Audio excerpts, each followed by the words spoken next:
नमस्कार साथियों, स्वागत है आपका एग्री प्रो कोचिंग इंस्टीट्यूट के इस ऑनलाइन प्लेटफॉर्म पर। मैं प्रवीण गहलोत आपके सामने लेकर आया हूं आपके एग्रीकल्चर 12th की निःशुल्क कक्षाएं, वो भी यूट्यूब पर। इन क्लास में आपको मिलने वाली है एग्रीकल्चर बायो और एग्रीकल्चर केमिस्ट्री की संपूर्ण सिलेबस की निःशुल्क क्लासें, और इसके साथ ही दोस्तों आपको मिलने वाले हैं कंप्लीट नोट्स, शॉर्ट नोट्स, और एग्जाम स्ट्रेटेजी के हिसाब से मिलने वाले हैं आपको क्वेश्चन आंसर। तो बने रहिए शुरू से लेकर अंत तक इस वीडियो में, और सब्सक्राइब जरूर कर लेना ताकि आगे आने वाली सभी वीडियो आपको इस यूट्यूब चैनल पर मिलेगी, ठीक है। और बेल आइकन को भी दबा देना। तो आज हमारा एनसीईआरटी जो आरबीएसई का सिलेबस है उसकी प्रथम क्लास है एग्रीकल्चर की। चैप्टर नंबर 1 है जिसका नाम है सस्य विज्ञान बीज और सस्य विज्ञान मृदा एवं बीज।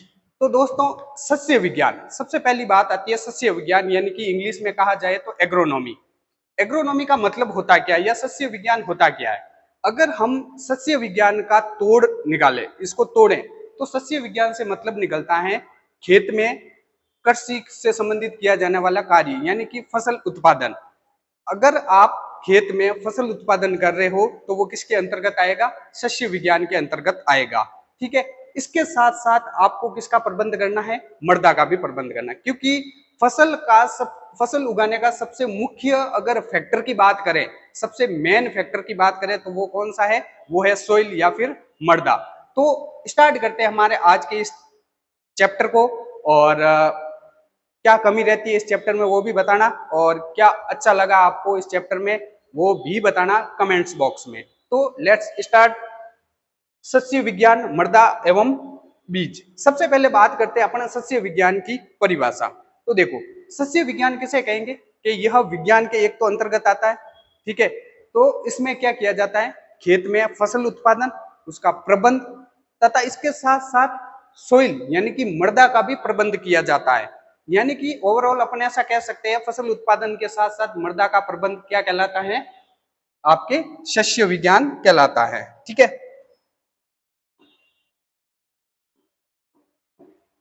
देखो क्या कहता है, विज्ञान की वह शाखा जिसमें फसल उत्पादन एवं मृदा प्रबंध के सिद्धांतों तथा क्रियाओं का अध्ययन किया जाता है, क्या कहलाती है? सस्य विज्ञान कहलाती है, ठीक है। जो एग्रोनॉमी शब्द है, सस्य विज्ञान यानी जो एग्रोनॉमी शब्द है वो लैटिन भाषा के ग्रीक भाषा के दो शब्दों से मिलकर बना हुआ है। अच्छा, लैटिन और ग्रीक का मैं आपको एक कॉन्सेप्ट बता देता हूं, आप सभी को नहीं ध्यान है तो देखो, जो शब्द लैटिन भाषा के, एक तो आपको ज्यादातर एग्रीकल्चर में शब्द देखने को मिलेंगे लैटिन भाषा के, और दूसरे शब्द देखने को मिलेंगे ग्रीक भाषा के। कौन सी भाषा के? ग्रीक भाषा के। अब देखो, एग्रीकल्चर में लगभग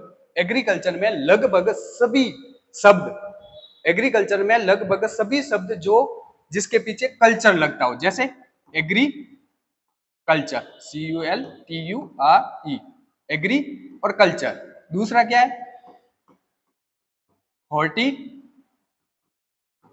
कल्चर, है ना।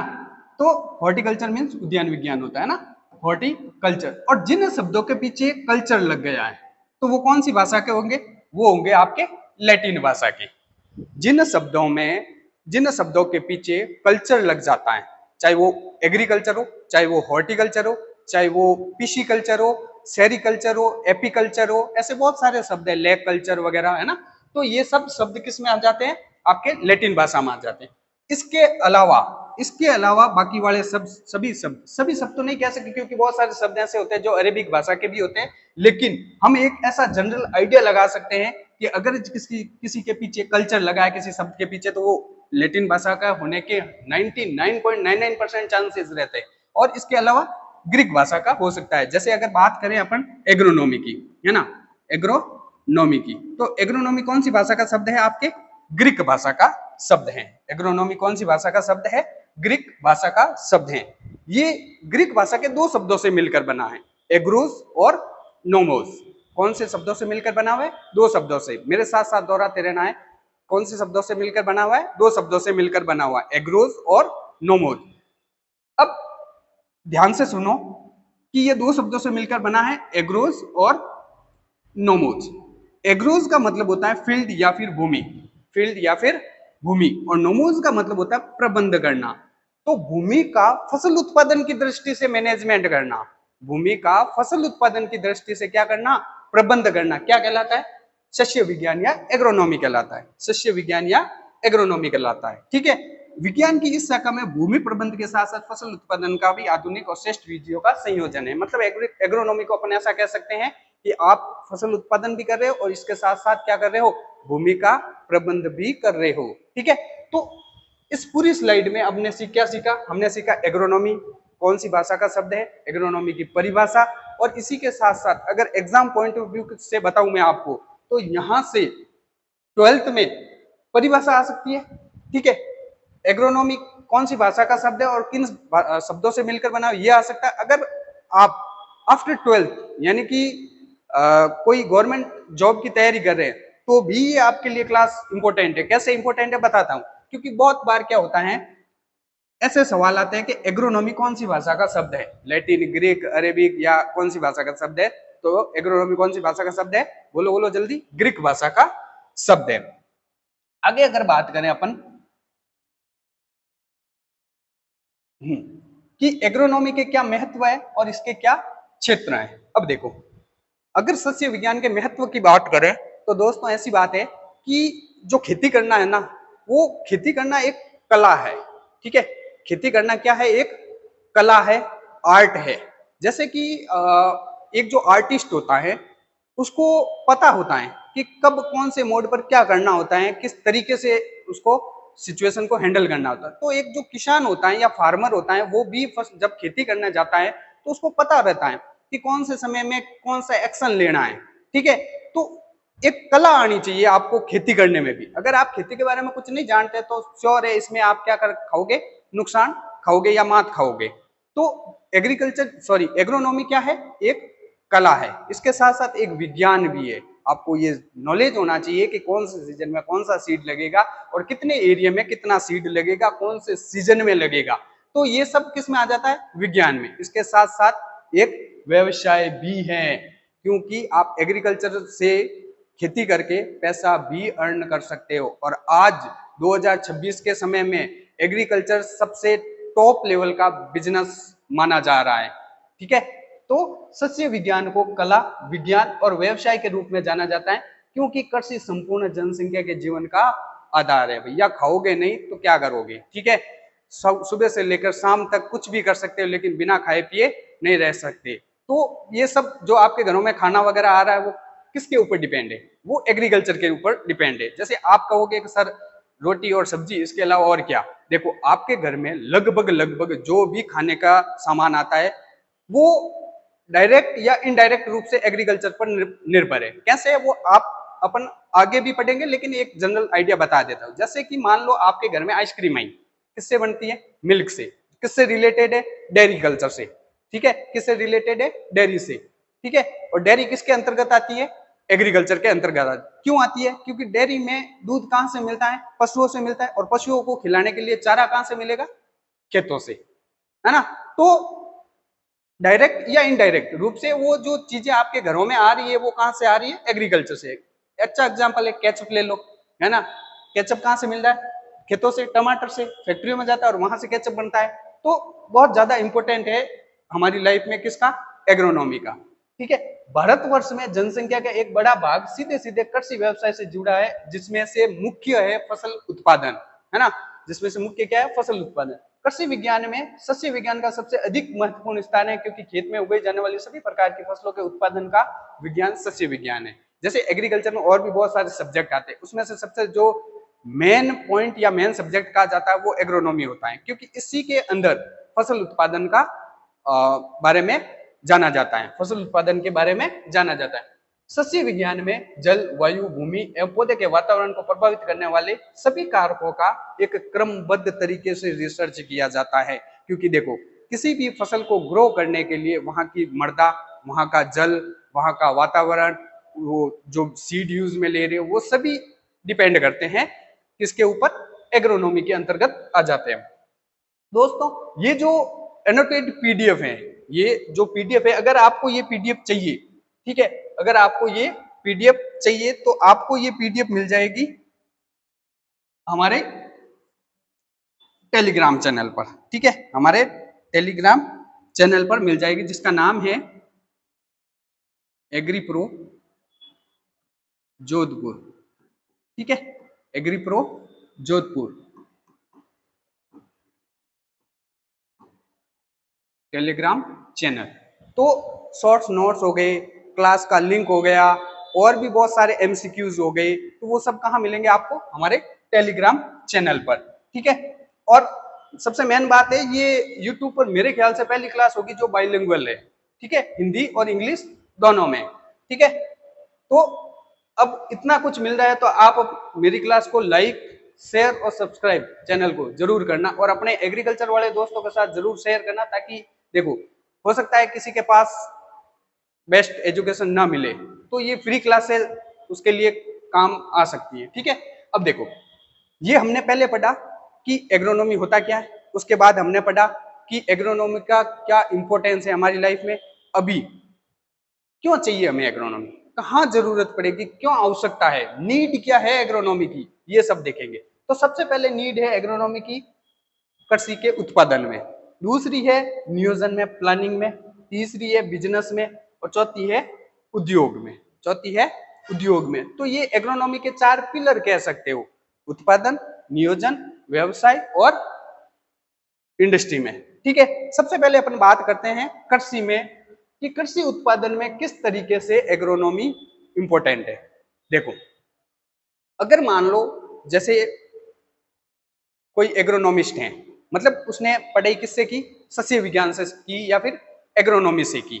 अब उसको नॉलेज होगा कि कौन से सीजन में कौन सी क्रॉप उगाई जाती है, कितने एरिया में कितना सीड का यूज लेना है, कौन सा जल कौन सी फसल के लिए बेस्ट रहेगा, तो ये सब नॉलेज। अब आप कहोगे कि सर ऐसे क्या बात है, ये तो हमारे फादर साहब या दादाजी करते हुए आ रहे, या इवन बहुत सारे ऐसे बच्चे होंगे जो आज भी खेतों में भी काम करते हैं, उसके साथ साथ स्टडी भी करते हैं। तो देखो, ऐसी बात है कि जो पूर्वज है वो अपने पारंपरिक तरीकों को लेकर चल रहे हैं। अगर आज की बात करें, क्लाइमेट काफी चेंज हो चुका है, और पहले की जो नीड थी वो आज की नीड से कई गुना ज्यादा है। मतलब पहले नीड कम थी, प्रोडक्शन कम होता था, कोई बात नहीं, जो भी होता किसान अपने घर रख लेता और कुछ मात्रा में बेच देता। लेकिन आज जो एग्रीकल्चर है वो एक बहुत बड़े सेक्टर के रूप में उभर कर आया है, तो उसमें आपको हर एक चीज का नॉलेज होना चाहिए, टेम्परेचर का, ह्यूमिडिटी का, ठीक है, सोइल का, सोइल टाइप का,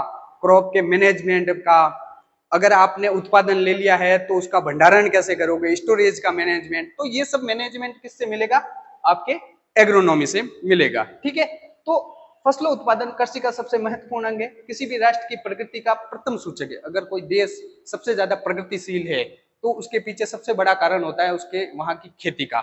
जैसे अपन इंडिया की बात करते हैं, है ना, इंडिया की बात करें तो इंडिया में बहुत ज्यादा डाइवर्टिफिकेशन है। आप हर एक स्टेट को उठाकर देख लेना, उसका अलग से एक जलवायु होगा। स्टेट क्यों, आप जैसे राजस्थान की बात करें तो राजस्थान के हर एक जिले को उठाकर देख लेना, आपको वहां की जो क्लाइमेट कंडीशन है, सोइल की कंडीशन है, वो आपको चेंज मिलेगी, और उन्हीं चेंज कंडीशन में आपको अलग अलग क्रॉप भी देखने को मिलेगी। तो इससे क्या होता है, जितनी ज्यादा डाइवर्टिफिकेशन होता है उस देश का उतना ही प्रगति होती है ना, क्योंकि ओवरऑल आपको हर एक चीज मिल जाएगी। जैसे अपन नॉर्थ की बात करें तो बहुत जितने भी ठंडे इलाकों में फ्रूट्स होते हैं वो अपन को नॉर्थ से मिल जाते हैं, ठीक है। अगर नॉर्थ मैदानी क्षेत्रों में आए तो जितनी भी क्रॉप है, जैसे गेहूं चावल पंजाब में खूब सारा होता है, अपने हरियाणा में तो वहां से मिल जाता है।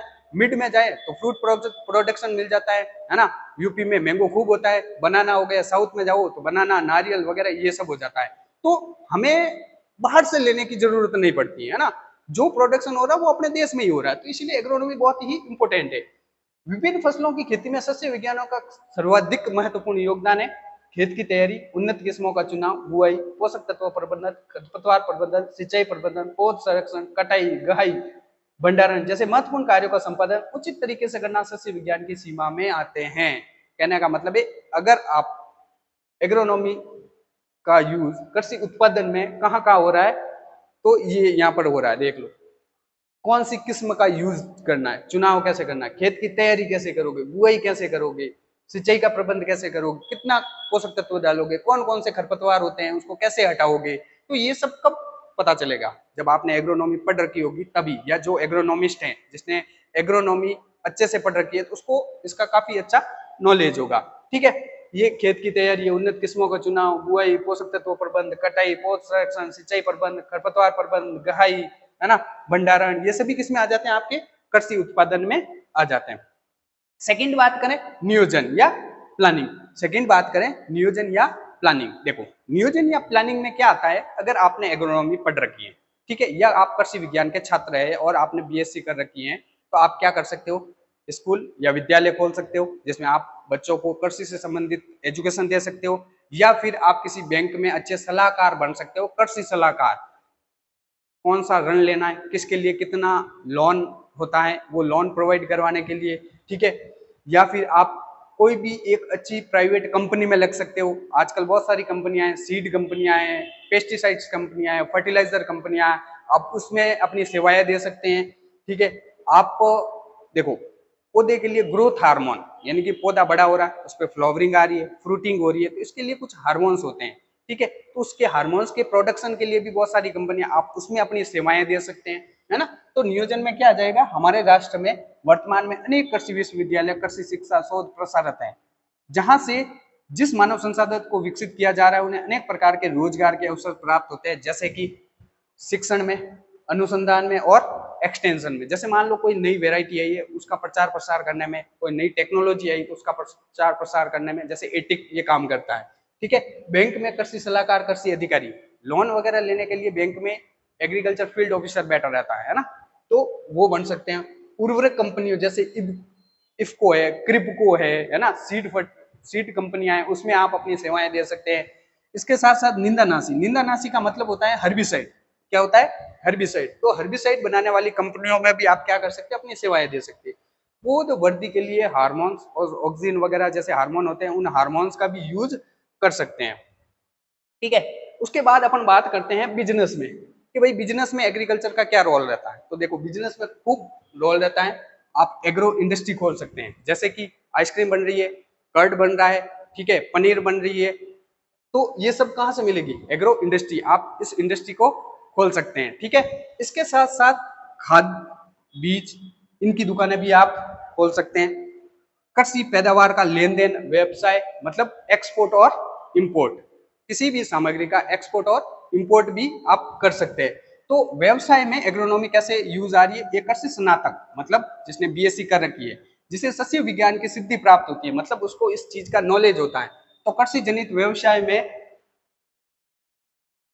एक सफल व्यक्ति साबित हो सकता है। कृषि से जुड़े कुछ व्यवसाय जहां सस्य विज्ञान अहम योगदान देता है, कहाँ कहाँ योगदान देता है, ये इसके बारे में अपन ने ब्यौरा दे रखा है। ठीक है, इसके बाद अपना जो लास्ट पॉइंट है वो है उद्योग में, कि आप इंडस्ट्री, एग्रीकल्चर का योगदान या फिर एग्रोनॉमी का योगदान इंडस्ट्री में कितना है। तो देखो भारत की अर्थव्यवस्था के 3 स्तंभ हैं, कृषि, व्यापार और उद्योग, और कृषि, व्यापार और उद्योग तीनों में एग्रोनॉमी का यूजफुल आ रहा है। ठीक है, तो कहां कहां आ रहा है, अगर आप विभिन्न उद्योगों के लिए कच्चे माल की बात करें तो वो भी एग्रोनॉमी से आता है। कैसे, देखते हैं। जैसे डेयरी उद्योग की बात करें, अभी मैंने बात बताई थी आपको कि डेयरी उद्योग के लिए गायों के लिए चारे और फसलें कहां से आ रही है, खेतों से आ रही है। वस्त्रों के लिए जो कपास और जूट आ रहा है वो कहां से आ रहा है, खेतों से आ रहा है। दवाओं के लिए बहुत सारी दवाएं ऐसी होती है जो औषधीय पादपों से बनती है, जिसमें आपका आ जाता है तुलसी, आ जाता है सर्पगंधा, आ जाता है अश्वगंधा, आ जाता है, तो ये भी कहाँ मिलेगी, खेतों से मिलेगी। गुड़, शक्कर उद्योग के लिए गन्ना और चुकंदर खेतों से मिलने वाला है। बीड़ी सिगरेट के लिए तंबाकू कहाँ से मिलेगा, खेतों से मिलने वाला। मसाले, जितने भी मसाले यूज में लिए जा रहे हैं वो सब कहाँ से मिलेंगे, खेतों में। फसल उत्पादन के लिए प्रयोग किए जाने वाले साधनों के लिए उद्योग, अब आप क्रॉप प्रोडक्शन करोगे तो उस क्रॉप प्रोडक्शन के दौरान बहुत सारी प्रॉब्लम्स आएगी, तो उस प्रॉब्लम जैसे कि खरपतवार नियंत्रण के लिए, कीटनाशक के लिए, तो इनका भी आप क्या कर सकते हो, इंडस्ट्री खोल सकते हो। जैसे खाद और उर्वरक के लिए, बीज उत्पादन के लिए, पौध संरक्षण रसायन के लिए, पीजीआर के लिए, हर्बिसाइड के लिए और सिंचाई के विभिन्न साधनों के भी आप क्या कर सकते हो, उद्योग, इंडस्ट्री खोल सकते हो। ठीक है, तो ये अपन ने बात की थी कि सस्य विज्ञान क्या होता है, सस्य विज्ञान का क्या इंपॉर्टेंस है और सस्य विज्ञान का क्या क्षेत्र है और क्यों जरूरी है हमारे लाइफ में सस्य विज्ञान। आगे हम बात करते हैं सोइल फर्टिलिटी। देखो सोइल फर्टिलिटी का मतलब क्या होता है कि कोई भी मृदा है, ठीक है, उस मृदा में कितने पोषक तत्व और कितनी मात्रा में उपस्थित है और वो फसलों को प्राप्त हो रहे हैं या नहीं हो रहे, तो वो किससे रिलेटेड करेगा, मृदा उर्वरता या सॉइल फर्टिलिटी से। मतलब आपने क्या किया, खेत में फसल लगाई और फसलें अच्छे से ग्रो कर रही है, इसका मतलब क्या हो गया कि उसको अच्छे से पोषक तत्व मिल रहे हैं। इसका मतलब क्या हो गया, आपकी जो सोइल है वो कैसी है, फर्टाइल सोइल है, यानी उर्वरक युक्त वाली सोइल है। पादप वृद्धि के लिए अनुकूल दशाओं में मृदा द्वारा आवश्यक पोषक तत्वों को प्राप्य रूप, उचित मात्रा में तथा उपयुक्त संतुलन में प्रदान करने की जो क्षमता होती है वो मृदा उर्वरता कहलाती है। यानी कि मृदा के द्वारा जो मृदा के अंदर उपस्थित पोषक तत्व उचित मात्रा में, उचित संतुलन में किसको प्रदान करना है, फसलों को प्रदान, उसी को क्या कहते हैं, मृदा उर्वरता कहा जाता है। सामान्यतः उपजाऊ मृदाएं उत्पादक होनी चाहिए, किंतु यह तथ्य सभी दशाओं में सत्य नहीं है। मौसम की प्रतिकूल दशाओं जैसे ओले, पाला, तूफान, बीमारियों आदि से फसल नष्ट हो जाए तो भूमि उपजाऊ होते हुए भी उत्पादक नहीं कहलाएगी। कहने का मतलब ये है कि आपके वहां की अगर मृदा में पोषक तत्व की मात्रा बहुत ज्यादा है, ठीक है, इसका मतलब आपका प्रोडक्शन भी बहुत ज्यादा होना चाहिए, ये बात जरूरी नहीं है। वापस से सुनना, आपकी सोइल बहुत अच्छे से फर्टाइल है, ठीक है, तो जरूरी नहीं है कि उसमें अच्छा सा अच्छा प्रोडक्शन मिल सकता है, क्योंकि आपकी सोइल है वो फर्टाइल है, लेकिन इसके अलावा भी फसल उत्पादन में बहुत सारे फैक्टर्स यूज में आते हैं, जैसे कि ओले, पाला, तूफान, यानी जलवायु। जलवायु का कितना योगदान है, मान लो आपके खेत की जो मिट्टी है वो बहुत ज्यादा उर्वरक वाली मिट्टी है, ठीक है, उर्वरता वाली मिट्टी है, आपने फसल उगाई, अच्छे से उगी और एंड में जाते जाते बारिश हो गई तो अच्छे से प्रोडक्शन नहीं ले पाए, तो इसमें गलती किसकी थी, गलती थी मौसम की। मृदा की तो कोई गलती नहीं थी, क्योंकि मृदा के अंदर सभी पोषक तत्व प्रेजेंट थे, है ना। तो ये क्या कह रहा है, वापस ध्यान से देखो, सामान्यतः उपजाऊ मृदाएं उत्पादक होनी चाहिए। मतलब अगर आपको अच्छा प्रोडक्शन लेना है, आपकी मृदा उपजाऊ कब कहलाएगी, जब उसके अंदर पोषक तत्व होंगे, ठीक है। किंतु ये तथ्य सभी दशाओं में सत्य नहीं है। अच्छा उत्पादन कब मिलेगा, जब आपकी मृदा भी फर्टाइल है, इसके साथ साथ मौसम भी अच्छा है, तब आपको क्या मिलेगा, अच्छा प्रोडक्शन मिलेगा, ठीक है। अब देखो, मृदा उर्वरता को प्रभावित करने वाले कारक, प्राकृतिक कारक और कृत्रिम कारक, इसको दो भागों में डिवाइड किया गया है।